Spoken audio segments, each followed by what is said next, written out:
Red Sun is an alternate universe where Superman, instead of landing in Smallville, actually lands in Soviet Russia.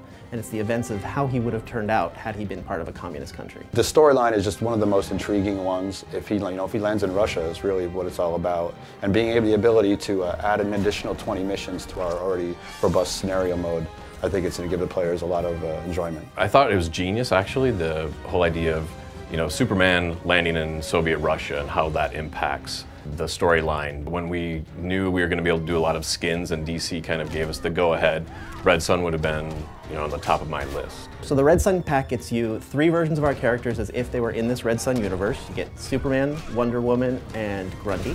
It also includes 20 Star Lab missions, which are these stories that take place throughout the Red Sun comic book arc. The Star Lab missions are pretty much the natural evolution of how we've done our challenge missions in the previous games. What we're doing this time around is focusing a lot more on unique individual missions where they're a lot more elaborate. So you get to do a variety of different things, whether it's play something like a 2D side-scroller for a mission or break into a building for a mission. It's just gameplay mechanics that you don't traditionally see as just fighting back and forth.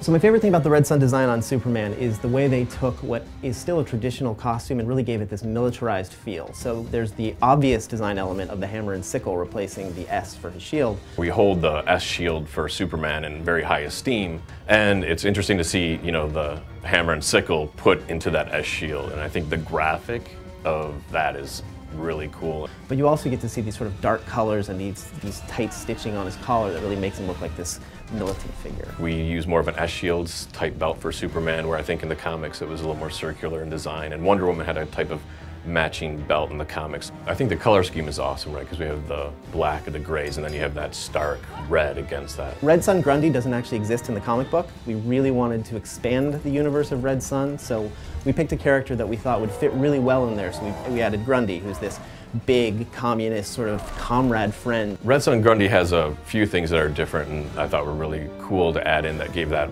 kind of Soviet flavor. And it's the fur hat that we all think of. He has lots of little medals on that you might not see in gameplay. Also in his back he has the sickle reminiscent of the hammer and sickle, and those are one of the weapons that he has. He really fits in well with the universe, but it gives fans a chance to see something completely new that they didn't see in the comic book.